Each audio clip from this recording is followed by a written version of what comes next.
같이 내가 범사 잘되고 강건하길 내가 간구하노라.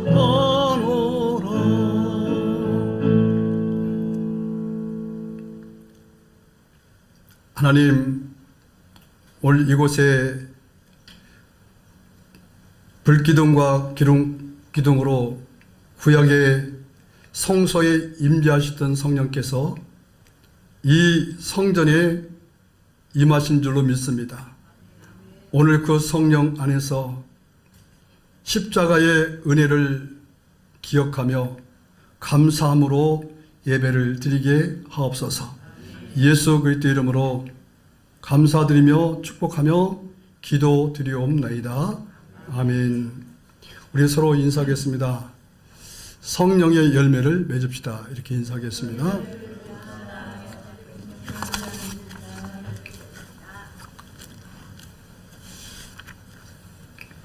자, 오늘 제목은 제일 좋은 것을 주고 싶은 아버지.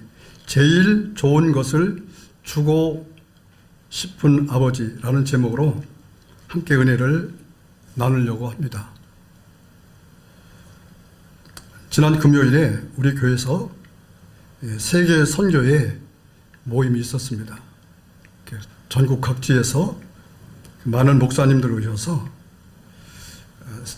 우리가 원래 선교에 대한 그런 비전, 또 선교 보고, 그리고 또 설교도 하고, 또 음식도 나누면서 즐거운 하루를 보냈습니다. 양장로님께서 오신 목사님들 대접하라고 여기 과일을 갖다 주셔서 참 감사하고요. 그리고 다들 맛있게들 드셨습니다. 요즘 과일은 참 맛있어요. 토마토도 어쩌면 그렇게 설탕입니까? 아니, 참. 근데 옛날 맛은 안 나요. 다 옛날 가공된 맛 같아서 좀 아쉬움도 있지만은, 그래도 하여튼 사람은 혓바닥은 달콤해졌습니다. 뭐든지 달콤한 것이 좋아요. 그래서 우리 목사님들이 참 고맙고 감사하는 마음으로 맛있게 드셨어요. 그래서 대접하는 저도 사실 대접할 때도 맛있게 먹어주면은 참 고맙고 감사하고 또 행복하죠. 자, 그렇듯이 설교도 그렇습니다. 설교라는 것이 설교라기보다는 우리가 성령의 열매라는 주제로 지금 이 3월달을 우리가 설교를 듣고 예배를 드립니다. 설교도 하나의 열매입니다. 열매. 이 설교도 맛있게 먹어야 돼. 어떤 사람들 보면은 밥 먹을 때 끼적하는 사람도 있어요. 아, 그런 사람하고 밥 먹기 싫어요. 밥을 먹을 때도 좀 이렇게 좀 상대방을 배려하고 먹어야 되는데 자기 기분대로 먹고 막 그냥 어떤 사람은 좀 심한 얘기로 돼지처럼 먹고 이런 사람도 있어요. 식사 예절도 있거든요. 근데 가장 식사 예절 중에 뭐냐면은 상대방을 배려하고 먹는 음식을 맛있다. 설교도 마찬가지예요. 설교도 서로의 배려입니다. 배려. 여러분 하는 설교자도 그렇고 들으시는 분들도 그렇고 말하는 사람이나 듣는 사람이 서로가 배려하면서. 근데 제가 가만히 이렇게 이제 보니까요. 제가 이제 뭐 오래도록 살아왔잖아요. 살아오면서 보니까 복을 받는 사람이었어요. 복 받는 사람은 수많은 복을 받을 만한 그런 일들이 있지만은 그 중에 하나가 먹는 겁니다. 먹을 때 어떻게 먹느냐. 그리고 또 식사를 또 어떻게 대접하느냐. 제가 보니까요. 참 식사를 대접을 잘하는 사람들은 복을 받더라고요. 식사를 대접하는 사람도 복을 받아요. 제가 봤어요. 근데 얻어먹기만 하고 사주지 않는 사람들은 복을 못 받더라고요. 여러분, 내 형편만큼 좀 대접 좀 하십시오. 할렐루야. 그게 사랑이고요. 그게 복 받는 비결이에요. 복 받는 비결이에요. 그래서 우리 목사님들이 우리 교회면은 너무 즐거웠어요. 그냥 편어돼요. 우리 교회가 깨끗하지도 않고 더럽지도 않고 어떻게 보면 좀 편안하고 어떻게 보면은 안 편안하고 그게 좋은 거예요. 너무 깨끗한 교회 가면 부담스러워요. 너무 깨끗한 집 가면 부담스러워. 너무 더러운 집 가면 또 부담스러워. 그래서 중간 정도가 가장 좋습니다. 그래서 우리 교회는 중간 정도예요. 식사를 대접할 때도요. 저는 내 기준이 있습니다. 내가 먹은 중에서 가장 맛있는 것. 돈은 상관없어요. 왜? 복 받으니까. 할렐루야. 복 받으니까 돈은 상관없습니다. 그리고 목사님들이 오시거나 하여튼 누구나 오시면은 가장 즐겁게 드실 수 있는 것을 대접을 해드려요. 그게 사랑이고 그게 성령의 열매인 것입니다. 할렐루야. 근데 그 목사님들이 참 고맙다, 감사하다, 그리고 끝나시고 나서 전화도 하시고 그러는데, 근데요, 뭐 그렇긴 하셨는데, 그 과일 먹고 식사를 하시다가 막 우시는 분은 못 봤어요. 우시는 분. 여러분, 밥 먹다가 우시는 분 봤어요? 과일 먹다가 우시는 분 보았습니까? 근데 저는 보았어요. 저는 보았습니다. 우리 교회에서 가을철 되면은 이제 가문 수확을 많이 하잖아요. 그러면 가문 수확하면은 많이 수확하면은 박스에 담아서 목사님들한테 다 대접을 합니다. 한 20박스 정도 되면은 그걸 다 박스를 구입해서 포장을 해서 다 붙여드려요. 아시는 분들 다 붙여드립니다. 그러면 그렇게 하면은 그렇게 하는데 그걸 선별 작업하고 또 붙이고 하려면은 하루 이틀은 걸리죠. 다 붙여드려요. 근데 어느 날 우리 교회에 어떤 목사님이 병점에 사시는 목사님이 오셨는데 그 목사님은 몇 년 전에 우암수 하셨고 그리고 또 그럴 쯤에 또 아들이 먼저 하늘나라를 갔어요. 그러다가 교회에 목사님이 암에 걸리시고 그렇게 어려움 나가니까 성도들이 다 떠났습니다. 다 떠났어요. 마음이 얼마나 아프겠어요. 얼마나 힘들겠어요. 여러분들 그 마음은 조금 알 겁니다. 근데 그 안다고 해서 그 사람의 그 목사님의 마음을 여러분들이 어떻게 알겠어요? 근데 저는 알죠. 저는 목사니까 저는 압니다. 근데 그분이 어제 제가 감을 한 박스를 드렸어요. 그리고 나서 얼마 후에 그분을 만났는데 그 목사님이 저를 안으면서 목사님, 저보고 형님이라고 그러거든요. 몇 번 만난 줄 아는데 저는 그렇게 좋아해요. 저도 그 목사님 좋고요. 목사님, 형님 목사님, 제가 그 감을 받고 사모님 보고 감을 먹으면서 제가 울었습니다. 울었대요. 근데 나는 감 먹고 울었다는 처음 봤어요. 그러면서 하시는 말씀이 그분이 전라도 분인데 전라도 그 섬에 사셨던 분이에요. 그분이 자기 어머니가 감을 그렇게 좋아하셨대요. 근데 자기가 아주 어렸을 적에 어머니가 외출을 하시고 오시면서 보따리에서 수건 하나를 꺼내더니 수건을 이렇게 피는데 보니까 거기에 홍시 하나가 있는 거예요. 홍시 하나가. 그러면서 야, 너 먹어라. 주더라는 거예요. 그러니까 이 아들도 그때는 감이 귀한 시절이었잖아요. 그러니까 이 철없는 아들이 감을 먹은 거예요. 그냥 어머니 드세요라고 하지도 않았어요. 나는 이런 거 먹으면서도요, 그렇게 배려 없는, 어리니까 철없다? 그럴 수는 있어요. 어리니까 그렇겠지, 어리니까. 그래, 어머니가 그걸 부끄러워. 바로 보더라는 거예요. 근데 그러다가 나중에 알았어요. 어머니가 감을 좋아하셨는데, 그 자기가 먹어도 될 텐데, 그 멀리에서 그 감을 아들 주려고 수건에다가 싸가지고 온 거예요. 얼마나 먹고 싶었겠어요. 근데 그 당신이 먹고 싶었던 것보다 아들을 주려고는 생각이 더 컸던 거예요. 그게 어머님의 마음인 겁니다. 그래서 이제 가끔씩 이제 나이가 드셔서 감을 먹을 그럴 때가 되면 어머니 생각이 나는 거예요. 홍시 생각, 홍시만 보면 어머니. 그것을 보고 스토리라는 거, 스토리. 감을 보면은, 아, 저건 감. 장사하시는 분들은 저 감이 상품이 있다, 대봉이다, 뭐다, 이렇게 이제 지식적으로 이제 말하잖아요. 근데 그분은 그 홍시가 어머니 얼굴로 보이고 그 홍시가 어머니의 마음으로 보이는 거예요. 인생을 살면서 무엇인가를 통해서 그 삶을, 이름을 알아내는 것이 아니라 거기에 대한 추억, 거기에 대한 스토리를 아는 사람들이 정겨운 사람이고요. 사랑 있는 사람이고요. 그런 사람들은 진짜 눈물을 흘리는 사람입니다.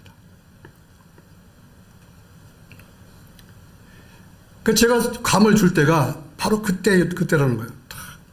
감을 줄 때쯤 되면 좀 스산하잖아요. 바람도 불고. 또 어머니가 생각나고. 우리 감을 또 저를 형제같이 생각했으니 사모님하고 같이 감을 먹으려니까 그 감이 어머니를 보이는 거예요. 그러니까 어머니를 보이기 때문에 그 감을 먹지 못하고 눈물을 흘렸다는 거예요. 제가 왜 이런 말씀을 할까요? 여러분, 신앙생활이라는 것은 세상 말로 말하면 추억입니다. 추억. 사람들이 가장 좋은 말이, 가장 신나서 하는 말, 가장 감동 있는 말은 뭐냐면 옛날 얘기예요. 저는 가끔 옛날 얘기를 잘합니다. 추억이. 왜요? 추억이 좋은 거예요. 추억을 생각하면은 슬프기도 하고, 추억을 생각하면은 잘못했다는 생각도 들고, 추억이 생각나면은 옛날 친구도 생각나고, 어머니 생각나고, 그것이 있기 때문에 내가 오늘 무엇을 해야 될 것인지를 알게 되고 감사를 느낄 수 있는 거예요. 자, 우리가 성령의 열매에 대해서 말씀을 나누다가 제가 성령의 열매가 사랑과 희락과 화평과 오래 참음과 자비와 충성과 온유와 절제잖아요. 근데 세 가지 남았어요. 충성과 온유와 절제가 남았는데 이것을 끝내야 되는데 제가 설교를 준비하려다가 오늘 누가복음 15장인 말씀을 오늘 넣었어요. 의도적으로 넣었습니다. 왜요? 오늘 누가복음 15장인 말씀은 아들에게는, 이 아들, 여러분 아시죠? 내용 아시지 않습니까? 이 아들에게는 이 감을 먹었던 목사님, 아들 목사님 같은 추억이 있었던 내용이에요. 그 삶에서 특히 아버지에 대한 추억, 아버지에 대한 스토리가 있었기 때문에 그 아들이 어떤 마음을 가졌을까? 어떻게 살았을까? 그것을 제가 여러분과 함께 나누기 위해서 의도적으로 오늘 누가복음 15장을 넣은 거예요. 여러분, 신앙생활 하시면서, 예수 믿으면서 그런 스토리가 없다면은, 글쎄요. 과연 예수 믿는 것이 그런 스토리가 없다면은, 과연 그분이 마음에서 예수 믿을까요? 진정으로 하나님에 대한 그 추억, 하나님의 은혜에 대한 그런 깊이가 있는 신앙생활을 할 수 있을까요? 여러분, 우리는 부모님이 다 있습니다. 부모님이 다 있습니다. 다 추억이 있을 거예요. 근데 문득문득 나이가 먹으면서 똑같이 늙어가면서 문득문득 더 어머니가 그리워진다는 것은 사실 그게 가장 소중하고 아름다운 것입니다. 그것이. 저도 뭐 어머니가 생각나거든요. 문득문득 어머니의 그림이 있거든요. 그것이 어느 때는 조그만 된장찌개도 될 수 있어요. 우리 어머니가 우리 집에서 오래 계시지 않았지만 계실 때 우리 어머니가 드시고 싶은 것이 있었어요. 그게 뭐냐면은 애고추를 간장으로 살짝 볶은 거예요. 거기다가 들기름을 살짝 넣어서 마늘을 갈아서 넣어서 살짝 볶으면 아삭하고 맛있잖아요. 저는 그 어머니의 그 맛을 제가 알아요. 우리 사모님도 열심히 해주셨지만 제가 가끔씩 어쩌다 한 번씩 우리 교회 옆에 심은 텃밭에서 애고추를 따다가 그 반찬을 해드렸어요. 그럴 때마다 우리 어머니가 저를 바라보면서 그냥 잘 드셨어요. 그러다가 며칠 있다가 돌아가셨잖아요. 그러다 보니까 저도 그것이 가까운 추억이지만은 그 추억이 꼬리를 물고 꼬리를 물어서 과거로 들어가서 어린아이 때 어머니가 해주던 것이 생각이 나서 어머니가 그리워지는 거예요. 그러니까 미리 알았더라면 더 효도하고 더 살갑게 어머니에게 좀 됐을 텐데 그러지 못했던 것이 또 후회가 되는 거죠. 근데 후회연들 못 하겠습니까? 어머니 돌아가셨는데. 여러분 신앙생활 잘못한 거 반드시 후회할 때가 있을 겁니다. 그때는 이미 늦어요. 여러분들이 만약 후회하셨다? 그때는 이미 늦을 때 후회를 해도 돌이킬 수가 없는 때가 오는 겁니다. 성령 열매는 하나님과 나의 관계에 있었던 스토리예요. 성령 열매는 예수님과 나의 관계에서 있었던 스토리예요. 성령 열매는 십자가에서 있었던 나와의 관계에서 있었던 이야기예요. 그게 스토리예요. 그것이 내 마음속에서 뭔가를 만들어질 때 우리는 진짜 그리스도인이 되고 진짜 그 사람은 진짜 성령의 열매를 맺은 사람이라고 봅니다. 첫 번째는 마음이 아픈 아버지. 자, 마음이 아픈 아버지, 제가 이 제목을 잡았는데 여러분께서는 이 제목이 왜 아버지가 마음이 아프셨는지를 알아야 된다는 거예요. 아버지는 왜 마음이 아프셨을까요? 자, 누가복음 15장 13절 같이 한번 읽어봅니다. 시작. 그 후 며칠이 안 되어 둘째 아들이 재물을 다 모아가지고 먼 나라에 가 거기서 허랑방탕하여 그 재산을 낭비하더니. 여러분, 아버지가 가장 마음이 아플 때가 언제였을까요? 저 그림 좀 내보내야죠. 좀 집중해.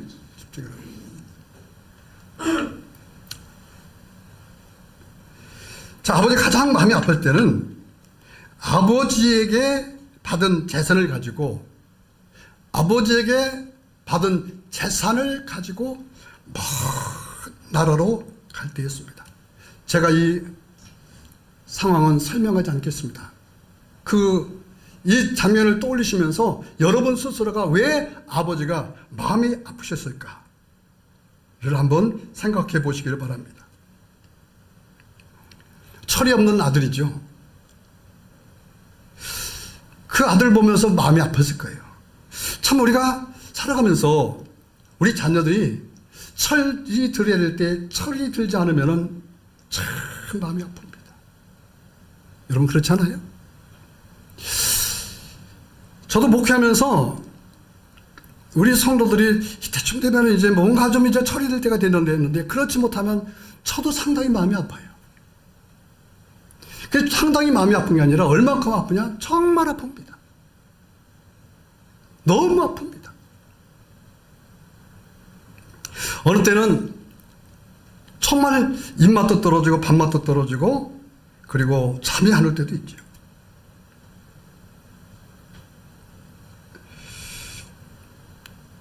자, 여기서 아들을 누굴까요? 이 철없는 아들. 아버지에게 띠를 써서 재산을 가지고 먼 나라로 가는 그 아들이 누굴까요? 그 아들은 바로 저와 여러분들입니다. 여러분들.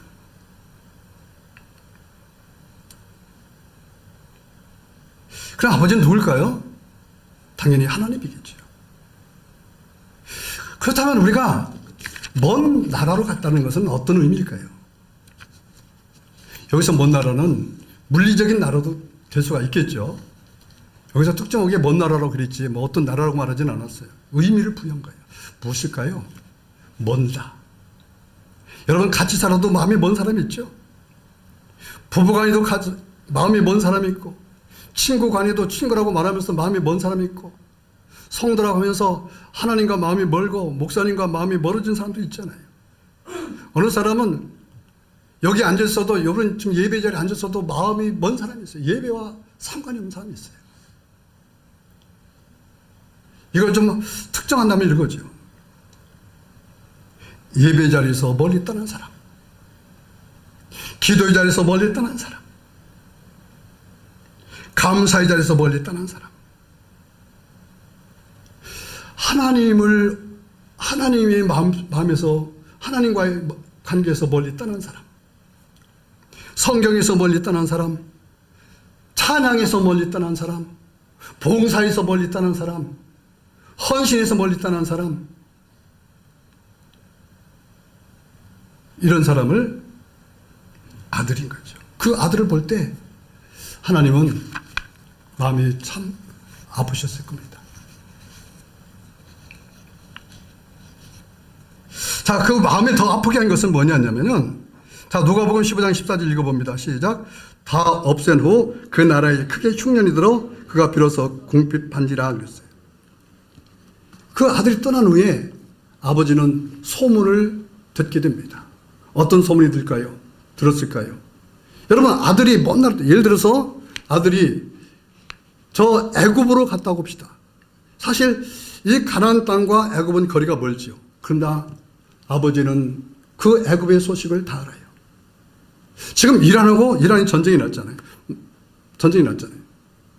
근데 얼마 전에 어느 지방의 목사님들이 이스라엘의 성지를 순들이 간 거예요. 이스라엘 성지 막 전쟁이 막 시작할 때. 그 돌아와야 되는데 돌아오지 못한 거예요. 왜? 비행기가 전부 올 수도 없었어요. 우리는 그 소식을 들어서 알았지, 이스라엘에 누가 아무도 살지 않기 때문에, 물론 이제 우리가 섬기는 선교사님이 계셔요. 그렇지만은 그렇게 선교사님이죠. 그렇게 내가 마음이 아플 정도는 되진 않아요. 솔직히 말하면. 그런데 그 지방에 있는 가족들은 이스라엘에 전쟁이 났다니까 소문을 막 듣는 거예요. 인터넷 찾아도 이스라엘에 비행기가 뜨는지 이런 소문을 알려고, 소식을 알려고 관심을 가졌던 거예요. 그래서 아들이 떠나니까 이 아버지도 역시 그 나라에 대해서 관심을 가졌겠죠. 바람이 너무 많이 불면 어떻게 사나? 추우면 어떻게 보니까. 제가요, 저도 딸을 둘 가졌잖아요. 특히 우리 이영주 주사님은 제가 만약 가장 신경 쓸 때가 언제냐면 눈이 많이 올 때입니다. 눈이 많이 오면요, 제가 걱정이 돼요. 왜냐하면 차를 가지고 다니잖아요. 밤늦게까지 지방에도 다니고, 어느 때는 밤에 가서 하루 종일 자야 되고, 또 새벽에도 가야 되고. 그러니까 눈이 많이 오면은요, 막 걱정이 되는 거예요.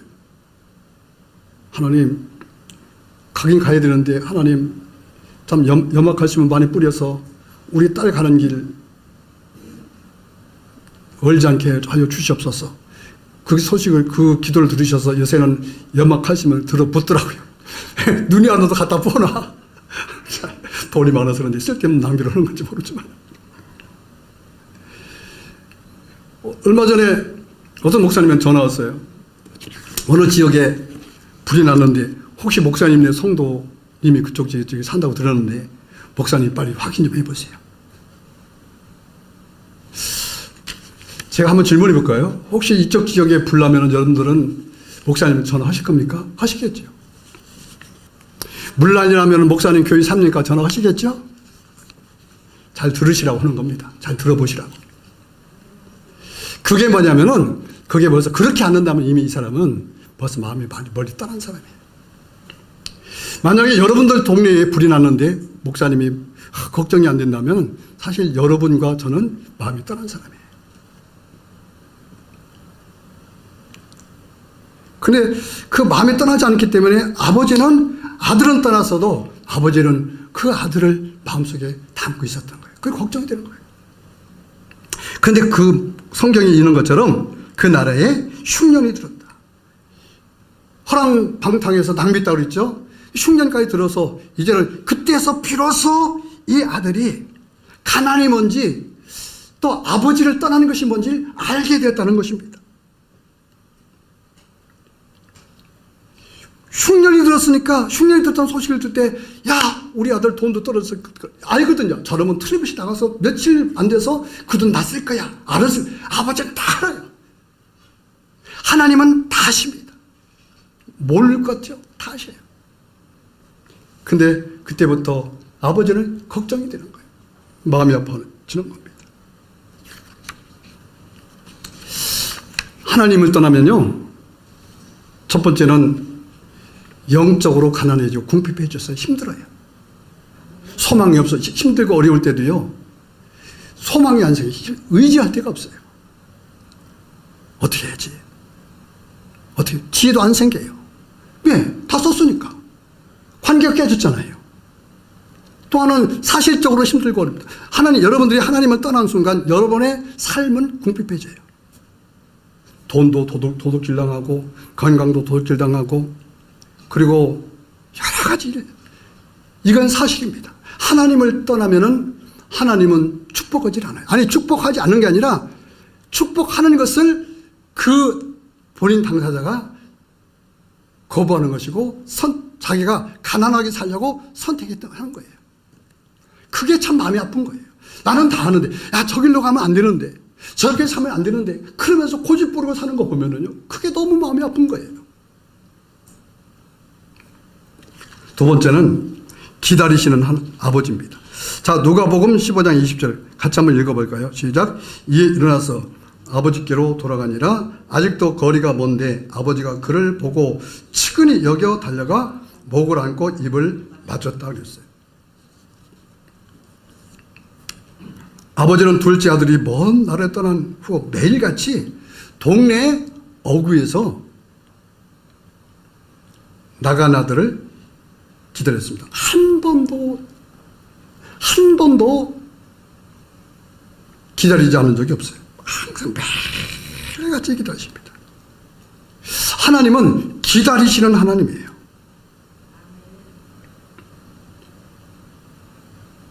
여러분들을 하나님은 기다리십니다. 할렐루야. 그 자리에 있으면 안 되는 거예요. 거기에 있으면 안 되는 거예요. 돌아오기를 기다리고 계시는 거예요. 돌아오기를. 할렐루야. 여러분, 돌아오는 여러분 되기를 주님 이름으로 축원합니다. 돌아오지 않으면 안 되는 거예요. 여러분, 그렇기 때문에 돌아올 수 있는 힘이 뭘까요? 성경에 보면은 내가 여기서 죽게 되었구나. 아버지의 집에는 품꾼도 많고 먹을 것도 많은데, 이게 뭐예요? 이게 아버지에 대한 추억이라는 거예요. 이게 스토리라는 거예요. 이런 것이 없으니까, 신앙생활 하면서도 이런 것이 없기 때문에 지금 내가 궁핍하고 지금 돼지우리 같은 곳에 있으면서도 모르고 살아가는 겁니다. 그러니 마음이 더 아픈 거죠. 그것을 알아야 아버지에 대한 그림을 알고, 아버지에 대한 은혜를 알고, 아버지가 어떤 분인지를 알아야 돌아갈 수가 있는데, 도대체 내 아버지는 하나님이 라고 생각하지 않기 때문에 하나님께 돌아오지 않는 것입니다. 정말 하나님께서 좋으신 하나님이라고 생각하고 하나님께 가면은 풍족할 수 있다고 생각한다면 돌아오게 되잖아요. 여러분, 맞습니까?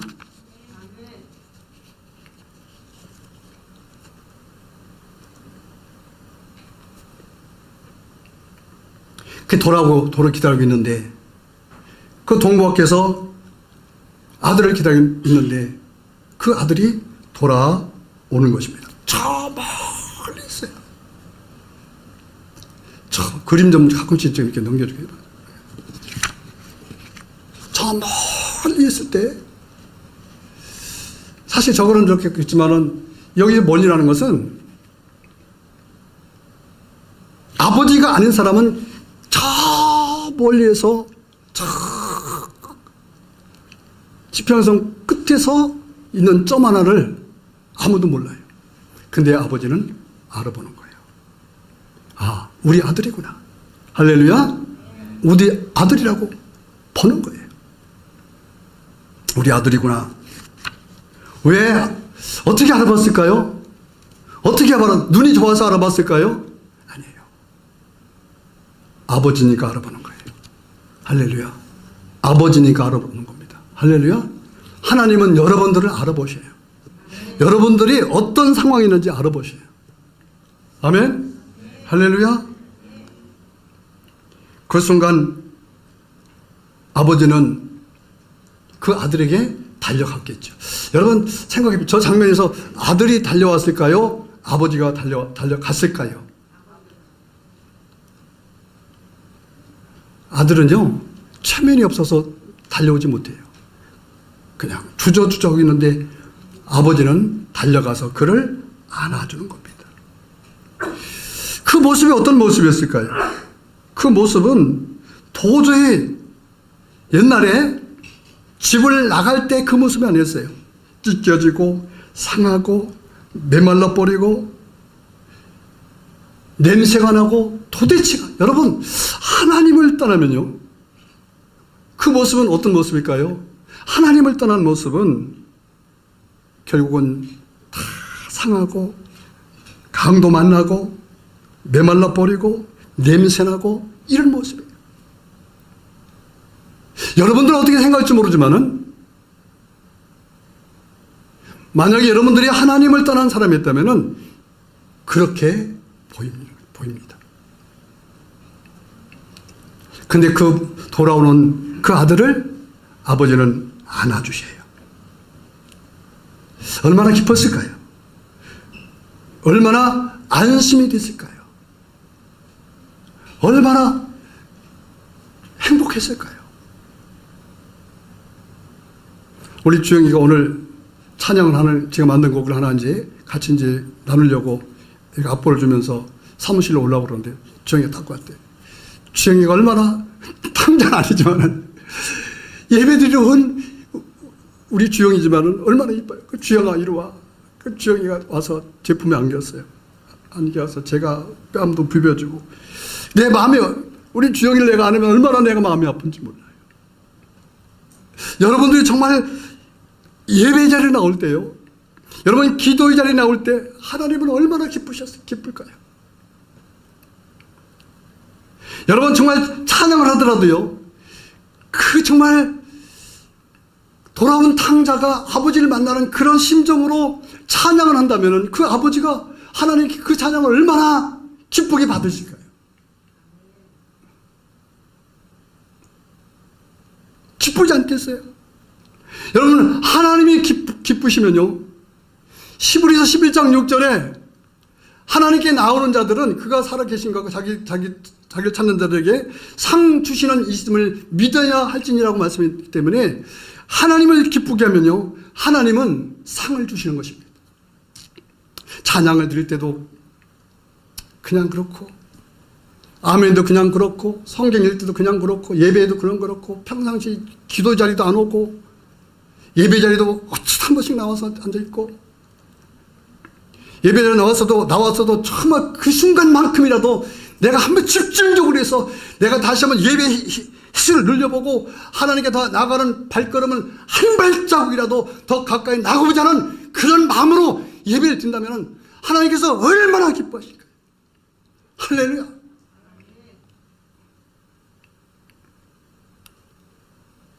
예를 들자면은 공부를 하지 않던 자식이, 게임만 하고 있던 자식이 오늘 보니까 갑자기 책상에 앉아갖고 책을 보고 공부하고 있어요. 야, 밥을 먹어라.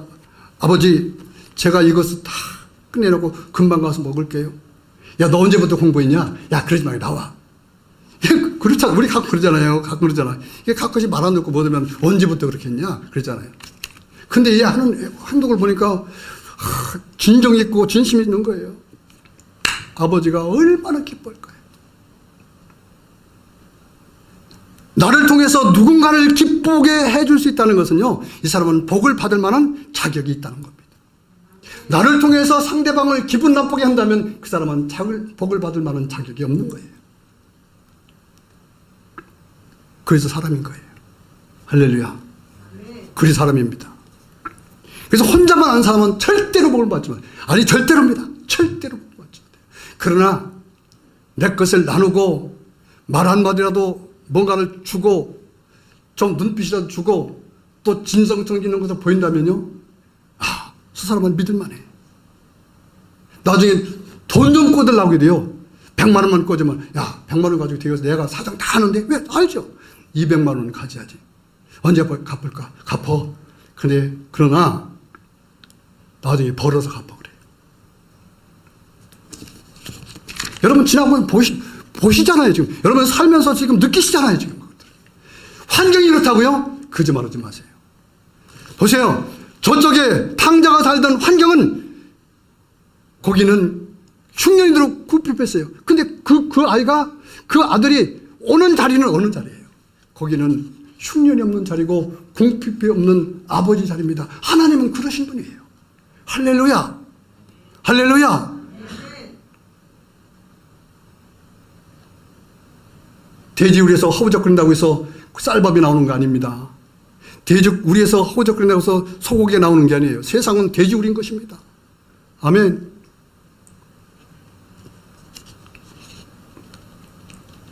여러분 육신만 돌아왔다고 해서 돌아온 게 아니라 진정으로 마음이 돌아와야 되고 영이 돌아와야 되고 생각이 돌아와야 되고 우리 입술이 돌아와야 되는 겁니다. 할렐루야. 그런 여러분 되기를 주님의 이름으로 축원합니다. 제가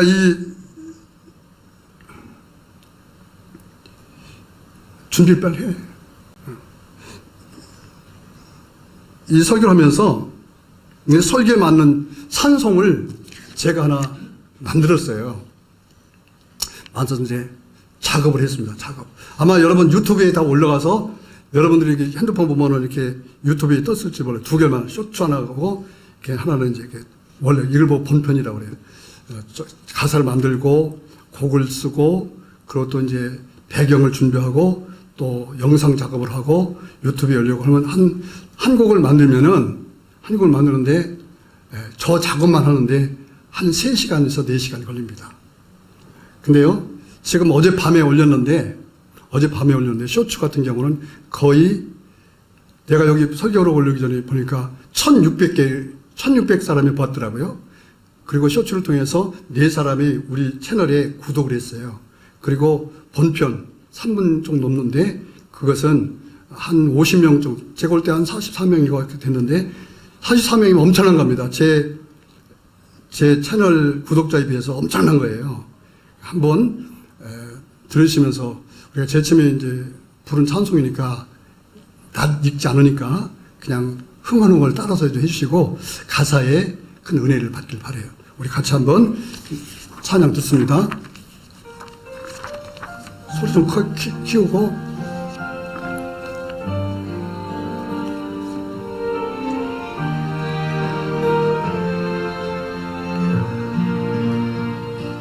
멀리서 날 모시고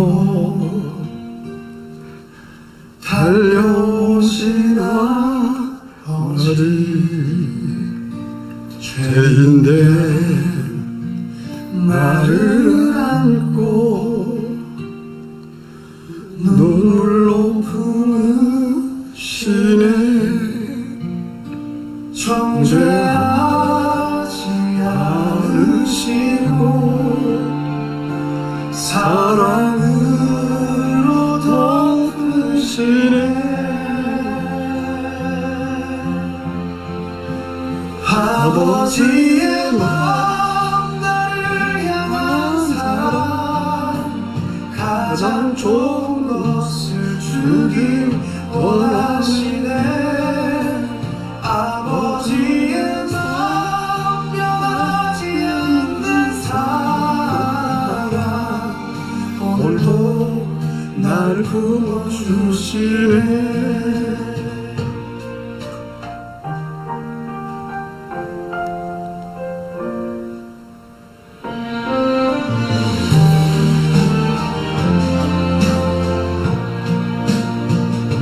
찢어진 내 삶에도 새 옷을 입히시고 잃어버린 내 인생 다시 살리시네 나는 돌아왔고 아버지는 기다리셨네 나는 무너졌고 아버지는 품어주셨네 아버지의 마음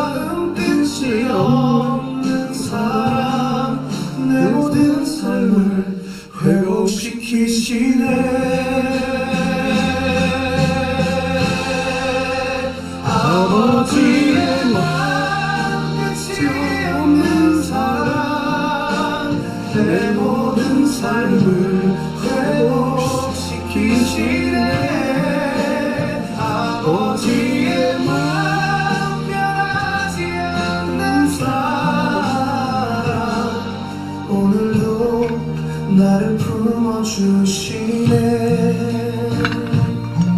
오늘도 나를 품어주시네.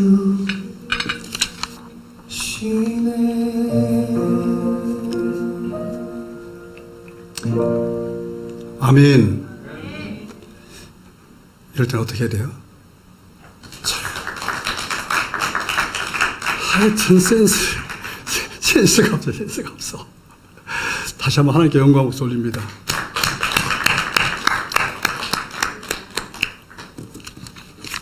저는 찬양은 사실은 제가 말씀드렸잖아요. 하나님에 대한 그런 내용이 있기 때문에 전 찬양을 만들어낼 수가 있는 겁니다. 저 찬양을 받고요. 많은 사람들이 상당히 좋아하거든요. 먼저 찬양 있잖아요. 성령 열매 찬양도 제가 만들어서 올렸는데 거기도 반응이 엄청나게 좋아요. 제가 지금 유튜브 구독자가 많지 않아 그렇지 제가 한 100명 정도만 넘어가면은 아마 저게 어마어마할 겁니다. 지금 반응이 성령 열매 같은 찬양도 오늘 오다 보니까 2,000회가 넘어 2,000 사람들이 보고요. 그것을 원래 쇼츠라는 것은 보다가 그냥 넘겨버리는데 오히려 한 번 듣고 세 번 듣고 하는 사람들이 많아요. 시청률이 상당히 높더라고요. 왜냐하면은 그분들은 다 은혜가 있는 분들입니다. 은혜가. 그 추억이 있고요. 예수님에 대한 그 사랑이 있는 분들이라서. 그래서 그런 분들이 많이 보고 그래요. 자, 세 번째, 마지막은, 자, 우리, 이제 그 둘째 아들이 돌아왔을 때의 그 모습은 어떤 모습이었을까요? 그것은 더러운 모습이죠. 찢기고 상하고 냄새나고 더러운 모습입니다. 자, 그러한 상태로는, 그러한 모습으로는 잔치에 들어갈 수가 없어요. 아버지 집에 들어갈 수 없어요. 그냥 안 얻었지만은 이제 집에 들어가서 이제는 축복의 잔치 속에 들어가려면은 그 더러운 것을 씻어내야 돼요. 그리고 새 옷을 입어야 되는 것입니다. 그리고 새 반지를 끼워야 되고 새 신발을 신어야 되는 것입니다. 자, 그 내용이 바로 오늘 누가복음 15장 23절 말씀입니다. 같이 한번 읽어볼까요? 시작. 그리고 살찐 송아지를 끌어다가 잡으라. 우리가 먹고 즐기자. 자, 죄를 씻어내려면은, 더러운 것을 씻어내려면은 물이 필요하겠죠. 죄를 씻어내려면은 어린 양의 피가 필요합니다. 누가복음 11에서 9장 22절 다 같이 읽어봅니다. 시작. 율법을 따라 거의 모든 물건이 피로써 정결하게 되나니 피 흘림이 없은즉 사함이 없느니라. 여러분, 송아지가 나와서 송아지를 잡았다. 물론 잔치할 때 고기가 필요하겠죠. 근데 여기서는 송아지라는 특별한 의미가 있습니다. 송아지가 뭘까요? 송아지는 생명입니다. 그 당시에 송아지는요, 그 집에서 가장 귀한, 최고 귀한 1순위가 송아지입니다. 이 송아지를 잡으라는 것은 뭐냐?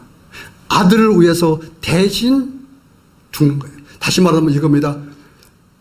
둘째 아들과 같은 우리를 위해서 십자가에 못 박혀 죽으심으로 피 흘리신 그 은혜로 우리 모든 죄가 깨끗하게 씻어지고 우리가 하나님 나라에 하나님의 다시 너는 내 아들이라는 신분의 확신을 얻게 되고 그리고 잔치 속에 들어갈 수 있는 그 은혜가 바로 예수 그리스도의 보혈의 피입니다.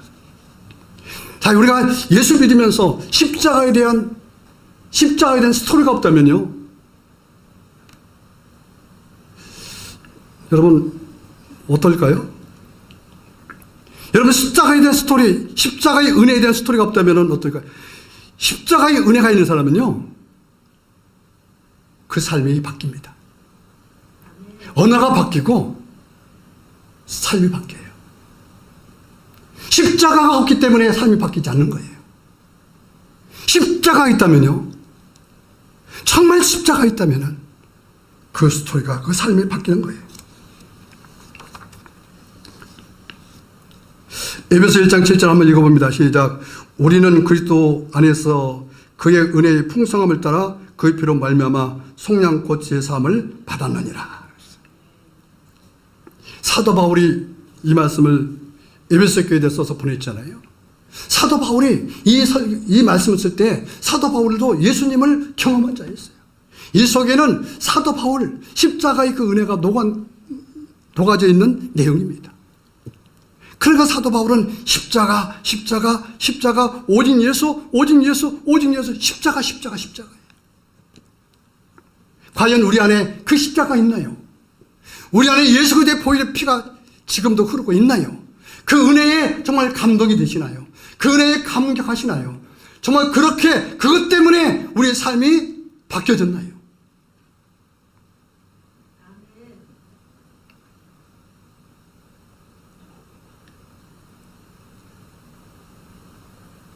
자, 결론을 말씀드릴게요. 누가복음 15장 22절 읽어봅니다. 시작. 아버지는 종들에게 이르되 제일 좋은 옷을 내어다가 입히고 손에 가락지를 끼우고 발에 신을 신기라. 아멘. 그림.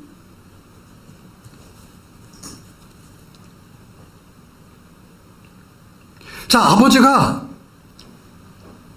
아버지의 마음은 어떤 마음이었을까요? 자, 보면은 그 아들을 보면은 정말 형편없잖아요. 그냥 보기도 싫잖아요. 꼴도 보기 싫잖아요. 그런데 아버지는 그렇지 않았어요. 왜요? 아들이니까.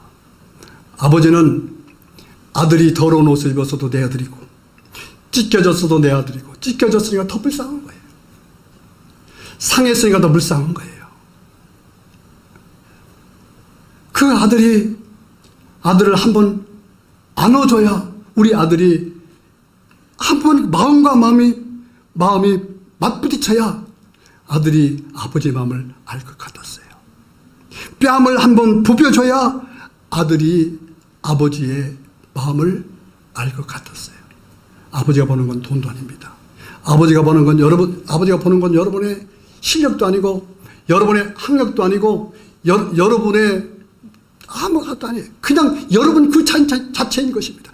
여러분 예수 예배로 나올 때 여러분 그 자체로 나오시기를 주님 여러분 축원합니다. 뭐가 필요합니까? 그 자체로 나오셔야지. 여러분이 치장한다고 해서 하나님 모르시겠어요? 여러분들이 가면 쓰신다고 해서 하나님께서 모르시겠습니까? 그 자체로 나오세요. 상한 심령으로 나오세요. 더러운 몸으로 그대로 나오세요. 그리고 인정하세요. 아버지여, 내가 죄를 지었사오니, 무슨 소리입니까? 내 몸이 더럽사오니 나를 아들이라 일컫지 마시고 품꾼의 한우로만 여겨 주옵소서. 있는 모습 그대로예요. 근데 아버지는 이렇게 말합니다. 그게 아니다. 넌 죽었다가 살아온, 너는 누가 뭐래도 내 아들이야. 사랑하는 아들 자랐어. 내가 떠날 때 내가 너무 마음이 아팠단다. 너를 기다릴 때마다 너를 기다리라고 매일매일 기다렸고, 내가 돌아오기만 기다렸는데, 내가 돌아왔으니 내가 너에게 무슨 말을 더 할까? 잘했어. 여러분, 저도 목사지만은 하나님을 떠날 때 있잖아요. 저도 목사지만은 하나님 마음을 아프게 할 때도 있잖아요. 그럴 때 성령께서 가르쳐 주세요. 아버지가 마음이 아프신 것 같아.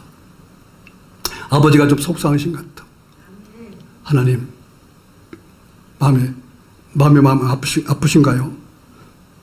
마음이 많이 속상하신가요? 근데 사실 제가 염치가 없는데요, 하나님. 아니야. 너는 목사이기 전에 넌 내 아들이야. 너는 목사이기 전에 내 아들이야. 내가 돌아왔으니 내가 기쁘단데. 그리고 사랑하는 내 아들아, 너는 내 아들인데 왜 나를 떠나니? 너는 그렇게 살면 네가 살 곳은 돼지우리가 아니야. 네가 살 곳은 하나도 부족이 없는 모든 것이 넉넉한 이곳이야. 사랑도 있고 실학도 있고 화평도 있고 오래 참음도 있고 자비도 있고 양성도 있고 충성도 있고 온유도 있고 절제가 있는 이것이 부여야. 이게 성령의 열매 아닙니까? 오늘 내용은 성령의 열매에 대한 내용입니다. 성령에 대한 하나님 아버지가 사랑이 없었다면, 만약에 레위인과 제사장 같은 자였다면 여러분들은 끝났어요. 근데 그분은 사랑이 있으시고 자비가 오래 참으신 분이니까 우리가 오늘 예배를 드린 줄로 믿습니다. 여러분, 하나님의 집에서 둘째 아들이 돌아와서 그 아버지 집에서 이제 살게 되었으니 생각해 보십시오. 그 아들의 마음은 어떤 스토리가 생겼을까요? 아버지에 대해 사랑, 감사함, 죄송함. 그 마음속에는 아버지가 너무너무 고마웠을 거예요.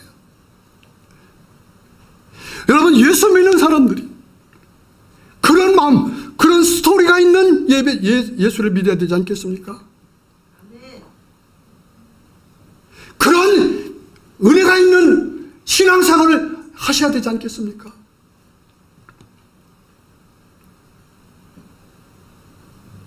그래서 눈물도 흘리고, 할렐루야.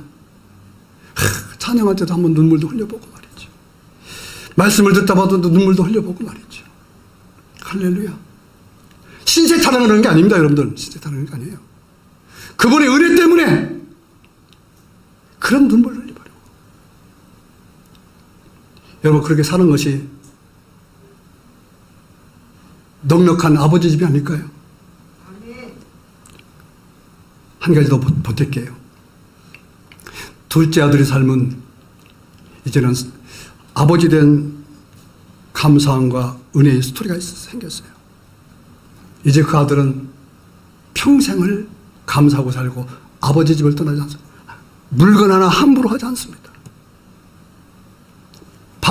쌀 한 톨 함부로 버리지 않습니다. 교회에 대한 물건 함부로 다루지 않습니다. 무관심하게 보지 않습니다. 내 삶을 함부로 보지 않습니다. 내 인생을 함부로 취급하지 않습니다. 왜? 다 아버지 은혜니까요. 근데 스토리가 없는 아들이 있었어요. 그 아들이 누구냐? 제가 본문 읽지 않았지만은 이 둘째 아들이 형이었습니다. 형은 평생 동안 아버지 곁에 살았어요. 열심히 했습니다. 그런데 아버지가 돌아올 때 이렇게 말합니다. 둘째 아들이 돌아왔을 때, 자기 아우가 돌아왔을 때 이렇게 말해요. 아버지에게 이렇게 말해요. 아버지, 나에게는 한 번도 칭찬도 안 해주고, 한 번도 나에게 초를 잡아서 나에게 먹을 것 주지 않는데, 어떻게 저렇게 호랑방탕한 아들이 돌아왔는데 그렇게 기뻐하십니까? 아버지가 그렇게 말해요. 네 아우는 죽었다가 돌아왔지 않느냐. 그것도 한마디 합니다. 그나저나 내가 둘째 아들 사랑과 같이 똑같이 너를 사랑했어. 그리고 이미 너는 다 가졌잖니. 네가 먹고 싶으면 먹으면 되는 거 아니야. 네가 마시고 싶으면 마실 수도 있고, 네가 팔고 싶으면 팔 수도 있잖아. 근데 너는 한 번도 그것이 내 것이라고 생각도 않고 감사해 본 적이 한 번이나 있냐? 여러분, 신앙생활하면서 한 번이라도, 아니, 한 번, 이건 설교니까 한 번이라도 감사해 본 적이 있습니까? 이거 설교라는 거 들으세요? 아니, 여러분, 설교입니다. 여러분, 한 번이라도 진정으로 이 둘째 아들처럼 그런 마음으로 감사한 적이 있어요? 아니면은, 여러분들 지금까지 신앙생활 하면서 큰 아들처럼 그렇게 생각하고 여러분 신앙생활 하셨습니까? 생각은 여러분, 내 것이에요. 끝. 내 것이에요. 우리 함께 기도하겠습니다. 어떻게 기도할까요? 무슨 기도할까요?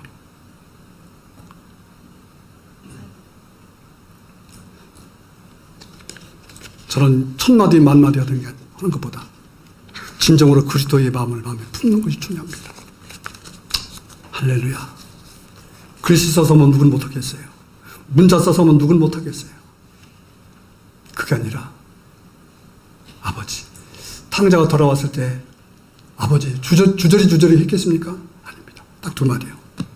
내가 아버지께 죄를 얻었사오니 나를 아들이라 인정하지 마시고 나를 품꾼의 아들이라 하나로 여겨 주옵소서. 자기를 낮추는 기도 받아주세요. 그 소리입니다. 하나님, 성령님 이 시간에 내 안에 오셔서 내 안에 성령의 열매 맺게 하옵소서. 할렐루야. 함께 기도하는 시간 되기를 원합니다. 자, 찬송은 아까 그 찬송 틀고 함께 기도합니다. 사랑의 하나님 아버지, 은혜와 사랑을 진심으로 고맙고 감사합니다. 하나님 아버지, 우리가 성령의 열매라는 주제로 우리가 함께 나아갈 때에 아버지 하나님, 오늘은 특별히 누가복음 15장 20절 23절 있는 말씀을 가지고 더 좋은 것을 주시기를 원하는 아버지라는 제목으로 하나님께 나와 예배를 드렸습니다. 아버지는 우리를 기다리십니다. 아버지는 우리를 걱정하십니다. 왜? 우리의 삶이 그렇게 살면 안 되기 때문입니다. 사랑하는 아들, 딸들아, 너희가 있는 자리가 흉년이 들 자리냐? 너희가 있는 자리가 돼지우리냐? 네가 왜 내 딸이고 내 아들인데 너 왜 그렇게 살아? 너는 내 것을 가질 자격이 있어. 누리고 받을